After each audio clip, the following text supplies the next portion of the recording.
Okay, இன்றைக்கி என்ன பார்க்க போகிறோன்னா நம்ம சோலோ ஃபார்மிங் இந்த டவர் சாப்டர் 104 தான் பார்க்க போகிறோம். ஏற்கனவே 103 வரை நான் அப்லோட் பண்ணிட்டேன், செக் அவுட் பண்ணுறதுங்க. இப்போ நம்ம ஸ்ட்ரெயிட்டாக வீடியோக்குள்ளே போயிடலாமா? இப்போ ஸ்டார்டிங் சீனில் நம்ம பேட்டில் ஃபீல்டை தான் காமிக்கிறாங்க. இந்த பேட்டில் ஃபீல்டில் தான் லிசர்ச்மென்ட்ஸ் எல்லாம் ஒர்க் பண்ணிருப்பாங்க. டெசர்ட் லேண்ட் 67வது ஃப்ளோரில் இவங்கெல்லாம் ஒர்க் பண்ணிருப்பாங்க. எதை தோக்கடிச்சிட்ருக்காங்கன்னு பார்த்தீங்கன்னா பர்பிள் கலர் வெட்டுக்கிளி எல்லாம் இருக்குல்ல, அது மொத்தமாக தோக்கடிச்சிருப்பாங்க. இது தோக்கடிச்சதுக்கப்புறம் அந்த சதுப்பு நிலத்தில் இருக்க வெட்டுக்கிளியெல்லாம் தோக்கடிக்கலாம். அங்கே தான் பார்த்தீங்கன்னா அந்த ஜெம்ஃப்ராக் கிங் வந்துட்டு நமக்கு இங்கே டெசர்ட் லேண்டுக்கு ஹெல்ப் பண்ணார், நம்ம ஸ்வாம்ப் லேண்டுக்கு போய் ஹெல்ப் பண்ணலாம், மொத்தமாக போட்டு தள்ளிடலாம் அப்படிங்கிற மாதிரி எல்லாம் ரெடி ஆகுறாங்க. வாங்க போகலாம் அப்படின்னு சொல்லிட்டு ஒரு வேகத்தில் போகிறாங்க. அதே வேகத்தில் அவங்க ஷாக் ஆகி நிற்கிறாங்க. எதுக்குன்னு பார்த்தீங்கன்னா இங்கே நம்ம ஹீரோ டீம் இருக்குல்ல, இவங்க மொத்தமாக ஃபார்மிங் பண்ணிட்டுருக்காங்க. நம்ம வாரியர்ஸுக்கு ஒன்றும் புரியல, இங்கே எதுக்கு இவங்க ஃபார்மிங் பண்ணிட்டுருக்காங்க அப்படின்னு சொல்லிட்டு பையனோக்கிட்ட கேட்குறான். ஆமாம், என்னடா நடக்குது, என்ன பண்ணிட்டுருக்கிறீங்க, இங்கே வெட்டுக்கிளியை தோக்கடிக்காமல் எதுக்கு ஃபார்மிங் பண்ணுறீங்க அப்படின்னு கேட்குறான். அதுக்கு வந்துட்டு நம்ம பையனை வந்து பதில் சொல்கிறான். இது வந்துட்டு பார்த்தீங்கன்னா பிளாக் ட்ராகனோட விஷயம். பிளாக் ட்ராகன் வந்துட்டு இங்கே இந்த க்ரீன் ஆனியனை வந்து விளைய வச்சுட்டோம்னா நமக்கு என்ன நடக்கும்னா இதை வச்சுட்டே நம்ம ஃபைட் பண்ணிக்கலாம். நம்மளுக்கு பார்த்தீங்கன்னா 99th ஃப்ளோர்லேருந்து எதுவும் வர தேவையில்ல அப்படிங்கிற மாதிரி நம்ம பையனை வந்து எக்ஸ்பிளைன் பண்ணுறாங்க. இதுக்கப்புறம் ஹீரோக்கு பார்த்தீங்கன்னா புதுசாக ஒரு ஸ்கில் கிடச்சிருக்கும்.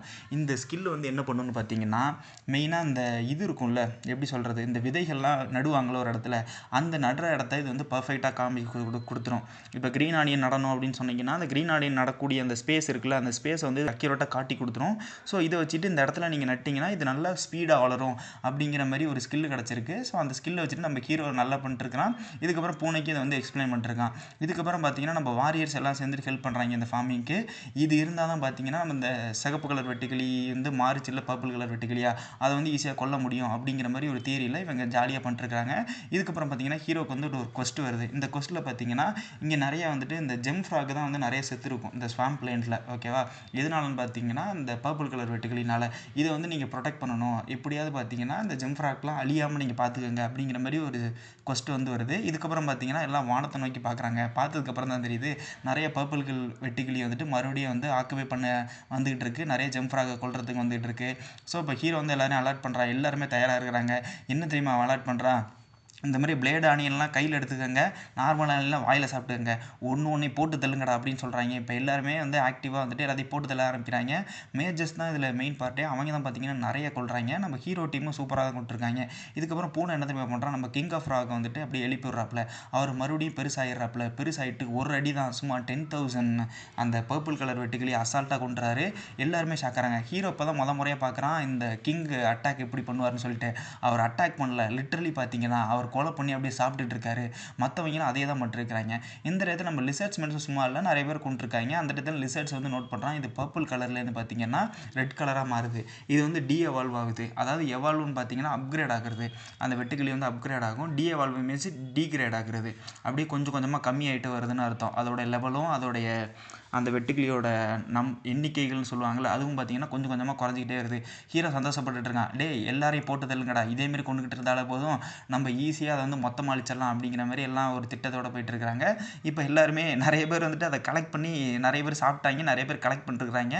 இதை நம்ம ஸ்டோரேஜ் ரூமில் போட்டு நம்ம அப்புறமா சாப்பிட்லான்னு சொல்லிட்டு இந்த இடத்துல நம்ம ஜெம் ஃப்ராக்லாம் என்ன தெரியுமா சொல்கிறாங்க, இங்கே க்ரீன் ஆனியெல்லாம் நிறையா வளர ஆரம்பிச்சிருச்சு. ஸோ இந்த ஆனியனை வச்சுட்டு இது பிளேடாகவும் உதவுது, அதே டயத்தில் எங்களுக்கு பார்த்தீங்கன்னா நச்சுத்தன்மையை போக்குகிறது. ஸோ அதனால் பார்த்தீங்கன்னா இதை நாங்கள் யூஸ் பண்ணிக்கிறோம், பாய்சனை நிற்கிறனால இதை யூஸ் பண்ணியே நாங்கள் நம்ம கொண்டுக்கிறோம், உங்களோட உதவி எங்களுக்கு தேவையில்லை, ரொம்ப நன்றி அப்படிங்கிற மாதிரி சொல்லிடுறாங்க. இதுக்கப்புறம் அந்த கொஸ்டின் கம்ப்ளீட் ஆயிடுது. ஹீரோவுக்கு பார்த்தீங்கன்னா நமக்கு 50 லட்சம் அந்த ரிவார்ட் பாயிண்ட்ஸு, அப்புறம் 3 லட்சம் அந்த எக்ஸ்பீரியன்ஸ் பாயிண்ட்டு, அப்புறம் 50,000 டவர் காயின்ஸ், இதெல்லாம் வந்து ரிவார்டாக கிடச்சிது. இது கிடச்சதுக்கப்புறம் ஹீரோக்கு வந்துட்டு லெவலும் அப் ஆகுது. ஸோ இப்போ எல்லாருமே யோசப்படுறாங்க. இதுக்கப்புறம் லிசர்ட்ஸ்மென்ட் சொல்கிறாங்க, நாங்கள் இதுக்கு மேலே பார்த்துக்குறோம், இதே மாதிரி இருந்தாலே நாங்களும் முன்னேறிடுவோம் அப்படிங்கிற மாதிரி சொல்கிறாங்க. இதுக்கப்புறம் லிசர்ட்ஸ்மென்ட் வந்து சொல்கிறாங்க, இதேமாதிரி பார்த்தீங்கன்னா நமக்கு இந்த கிரிட்டுங்கிறவன் இருப்பான்ல, அவன் வந்து ஒரு கிஃப்ட் கொடுத்துருப்பான், இன்னொரு பண்ணி மூலியமாக வந்துட்டு பார்த்தீங்கன்னா ஒரு கிஃப்ட் கொடுத்துருப்பான். அந்த கிஃப்ட் எதுக்குன்னா இந்தமாரி வாரியர் சூப்பராக செயல்படுறாங்கன்னு சொல்லிட்டு. ஸோ இந்த கிஃப்ட் வந்து எனக்கு தகுதியானது இல்லை, நீங்கள் தான் அதை மொத்தமாக காப்பாற்றினீங்க, அதை நீங்களே வச்சுக்கோங்க அப்படிங்கிற மாதிரி நம்ம லிசர்ட்ஸ் வாரியர் வந்துட்டு ரொம்ப நேர்மையாக பேசிட்டு இருக்காப்புல. அந்த இடத்துல கீரை சொல்கிறான், நேர்மையெல்லாம் வேணாம் தம்பி, நீனே வச்சுக்க. இந்த ஏரியாவில் பார்த்தீங்கன்னா நிறைய டேமேஜ் ஏற்பட்டிருக்கு எனக்கு தெரியும், 67 ஃப்ளோரில் ரீபில்ட் பண்ணுறதுக்கு இது வித்தாவது ஏதாவது நீங்கள் பண்ணுங்கள், இது நீங்களே வச்சுக்கோங்க அப்படிங்கிற மாதிரி சொல்கிறாங்க. இப்போ 30 செகண்ட் தான் இருக்குது ஹீரோ போகிறதுக்கு. ஸோ 30 செகண்ட் ஆனோடனே அவங்களும் கிளம்பிடுறாங்க. வாரியர்லேருந்து எல்லாருமே சந்தோஷப்பட்டுட்டு இருக்காங்க. தீவும் பார்த்தீங்கன்னா ரொம்ப சந்தோஷமாக இருக்கிறான். இதில் வந்து ஒரு மெயினான குறிப்பிடத்தக்கக்கூடியது என்னென்னு பார்த்தீங்கன்னா இந்த ஸ்டோரேஜ் எல்லாம் இருக்குல்ல, இதெல்லாம் அங்கேருந்து அவங்க எடுத்துகிட்டு வந்திருப்பாங்கல்ல, நம்ம பூனையோட பேக்கில் தான் இருக்கும். ஸோ பூனையோட பேக்கில் என்னென்ன இருக்கோ அதேமாரி ஒரு கேட் இருக்கும்ல, அந்த கேட்டில் என்னென்ன இருக்கோ அது அப்படியே தான் இருக்கும். ஸோ அதுவும் சேர்ந்து டெலப்போர்ட் ஆகி தான் வந்திருக்கும் 99 ஃப்ளோருக்கு. இப்போ எல்லாம் 99 ஃப்ளோரில் எல்லாம் ஜாலியாக இருக்காங்க. செஞ்சுன் வந்தோன்னு தெரிஞ்சோடனே எல்லாருமே ஜாலியாக வந்து பார்த்துட்டு இருக்காங்க. நம்ம குட்டி குட்டி ரேபிட்ஸும் ஓரளவு பெரிய ஆளாக வந்துட்டாங்கன்னு பார்க்குறாங்க. இந்த இடத்துல தான் பூனையோட பேக்கில் நம்ம கிங் ஆஃப் ஜெம் ரேபிட்டும் இருந்திருப்பாப்புல. அவரும் பார்த்தீங்கன்னா அப்படியே வந்துடுறாப்புல. ஸோ எல்லோரும் சந்தோஷம் தான் படுறாங்க. சரி வந்துட்டு போகிறான் அப்படின்னு சொல்லிட்டு. இதுக்கப்புறம் நம்ம ஹீரோவும் ஜாலியாக பேசிகிட்டு இருக்கான். அதுக்கப்புறம் பார்த்தீங்கன்னா ஃபார்மிங்கில் டைம் பார்த்துட்டு சூப்பராக இருக்குன்னு சொல்கிறான். அதுக்கப்புறம் நம்ம ஒய்ஃப் ரேபிட் என்ன தெரியுமா காமிக்கிறாங்க, அந்த வௌவால் நீங்கள் ஒன்று கொடுத்துட்டு வந்தீங்களா, அவன் இப்போ நிம்மதியாக ஜாலியாக தூங்கிட்டு இருக்கான். அதை வந்து யார் பராமரிச்சுட்டு இருக்கான்னு பார்த்தீங்கன்னா குயின் பீஸும் நார்மல் பீஸும் தான் பார்த்துட்டு இருக்காங்க அப்படின்னு சொல்கிறாங்க. ஃபீல்டில் பார்த்ததில் அவனுக்கு நல்லாவே தெரிஞ்சிருது. ஓகே எல்லாம் சூப்பராக வளர்ந்துருக்கு, எல்லாமே நல்லா தான் பண்ணியிருக்கிறீங்க. அதுக்கப்புறம் பூனையோட வில்லேஜ்லேருந்து கொஞ்சம் பேர் ஹெல்ப் பண்ணாங்க, உல்ஃப் வில்லேஜ்லேருந்து கொஞ்சம் பேர் ஹெல்ப் பண்ணாங்க. அதனால தான் இவ்வளோ வந்திருக்கு அப்படிங்கிற மாதிரி சொல்கிறாங்க. அந்த டீட்டெயிலாம் நமக்கு தேவை கிடையாது. அதுக்கப்புறம் இப்போ வந்துட்டு நம்ம இந்த கிரே கலர் ரேபிட்ஸ் எல்லாம் இருக்காங்களா, இவங்க வந்து புதுசாக காமிக்கிறாங்க. இத்தனை நாள் நீங்கள் வந்துட்டு அங்கே ஒரு குகைக்குள்ளே போகிறதுக்கும் வெளியே வரதுக்கும் அந்த ரோப்பை தான் நீங்கள் யூஸ் பண்ணிருந்தீங்க. அது ரொம்ப கஷ்டமாக இருந்திருக்கும். ஸோ அதனால் பார்த்தீங்கன்னா இதை நீங்கள் யூஸ் பண்ண ஆரம்பிங்க. உங்களுக்காகவே நாங்கள் ஒரு டனல் செஞ்சுருக்கோம். இந்த டனல் மூலியமாக நீங்கள் உள்ளேயும் வெளிலையும் போயிட்டு வரலாம். இது உங்களுக்காக அமைக்கப்பட்டதுன்னு அப்படின்னு சொல்கிறாங்க. ஹீரோ பார்த்துட்டு ரொம்ப சூப்பராக இருக்குது, உள்ள தீப்பந்ததெல்லாம் வச்சு அருமையாக பண்ணியிருக்கீங்களப்பா அப்படின்னு சொல்லிட்டு ஹீரோ சந்தோஷப்படுறான். அவங்களுக்கும் ஒரு நல்ல பாராட்டுகள் கொடுக்குறான். இதுக்கப்புறம் நம்ம ஃப்ளேமை காமிக்கிறாங்க. ஆக்சுவலாக இது ஃப்ளேம்னா நமக்கு எப்படி சொல்கிறது, தீ அந்தமாரி நெருப்பு அந்தமாரி தான் போயிடும். ஸோ அதனால் இவங்க பேரை மாற்றிடலாம், நம்ம ஃப்ளம்மேன்னு கூப்பிடலாம். ஓகேவா. ஸோ இவங்க பேர் வந்து ஃப்ளம்மே. ஓகேவா. ஃப்ளேம்னு கூப்பிட்டா அது ஒரு அப்ஜெக்டாக எப்படி சொல்கிறது, அது ஒரு பொருளாக மாறிடுது. ஸோ அதனால் பார்த்தீங்கன்னா நம்ம ஃப்ளம்மேன்னு கூப்பிட்டுக்கலாம். இந்த ஃப்ளம்மே பார்த்தீங்கன்னா இவங்க வந்துட்டு நிறைய பேர் பியூரிஃபை பண்ணியிருப்பாங்க. பியூரிஃபை பண்ணி தான் இந்த இஎன்டி ட்ரீஸ் எல்லாம் கரெக்ட் பண்ணியிருப்பாங்க. ஓகேவா. இதில் பார்த்தீங்கன்னா நிறைய ட்ரீஸ் வந்து அப்படியே க்ரோன் அப் ஆகிருக்கும். ஸோ இந்த வாட்டி பார்த்தீங்கன்னா ப்ரொடெக்ட் பண்ணுறதுக்கு நிறைய பேர் இருக்காங்கன்னு சொல்லிட்டு ஹீரோ சந்தோஷப்படுறான். அந்த ட்ரீஸும் நல்லா ஹெல்ப் பண்ணுவாங்க. நம்ம கரடி மாதிரி தான் நிறைய பேர் ப்ரொடெக்ட் பண்ணுறதுக்கு நல்லா இருக்காங்களே, அவங்களும் சீட்ஸ் எல்லாம் ப்ரொடியூஸ் பண்ணுவாங்க. அந்த சீட்ஸ் வச்சு தான் அவங்களும் வளருவாங்க. எப்படி மரம் வளரும், மரம் வந்து சில பல விதைகள் மூலியமாக வளரும். அதே மாதிரி தான் இவங்களும் வளர்ந்துருக்காங்க அப்படின்னு சொல்கிறாங்க.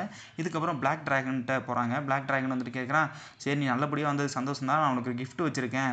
ஸோ இந்த கிஃப்ட்டை உனக்கு தர்றேன் அப்படின்னு சொல்கிறாங்க. என்ன கிஃப்ட்டு, சரி தான் ஒன்றும் பிரச்சனை இல்லை அப்படின்னு சொல்கிறாங்க. நம்ம பிளாக் ட்ராகன் அவருடைய அந்த கிறிஸ்டல் பால் இருக்குல்ல, அதை யூஸ் பண்ணி நம்ம ஹீரோக்கு வந்துட்டு ஒரு கிஃப்ட் தர்றாங்க. இந்த கிஃப்ட் பார்த்தீங்கன்னா எப்படி சொல்கிறது, ஹீரோக்கு ஒரு பர்ஃபெக்டான ஸ்கில் தான் இன்க்ரெடிபிள் பாடி அப்படின்னு சொல்லிட்டு. இது பார்த்தீங்கன்னா இவனோட உடல் நிலையை வந்து எக்காரத்தை கொண்டு அது வந்து உடம்பு வந்து டிஸ்ட்ராய் பண்ணாது. இப்போ வந்து ஒருத்தவங்களை அடிக்கிறான்னு வச்சுக்கோங்களேன், கையை போட்டு ஒரு கரடி வந்து கீறுதுன்னு வச்சுக்கோங்களேன், அந்த கரடியோட வடு இருக்கும், அது மட்டும் இல்லாமல் கையும் சில டயத்தில் போயிடும். கரெக்டாக. ஸோ ஆனால் இது வந்து எப்படி நடக்கும்னா அந்த எதுவுமே இருக்காது, ஆனால் அந்த வலி ஹீரோக்கு இருக்கும். பட்டு அந்த பாடி வந்து டிஸ்ட்ராய் ஆகாது, அந்த கை வந்து போகாது. அந்த மாதிரியான ஒரு ஸ்கில் வந்து அப்படியே கொடுத்துருக்காங்க. இதோட இந்த சாப்டரை முடிச்சிடுறாங்க. இந்த சாப்டர் முழுக்க ஒரு சந்தோஷமான செய்தியாகவே கொண்டு போயிருக்கிறானுங்க. அடுத்த சாப்டரில் நெகட்டிவான செய்தியாக கொண்டு போவாங்க. நம்ம அடுத்தடுத்த சாப்டர் வர்ற வழியில் பார்க்கலாம். சரி, ஓகே, பாய்.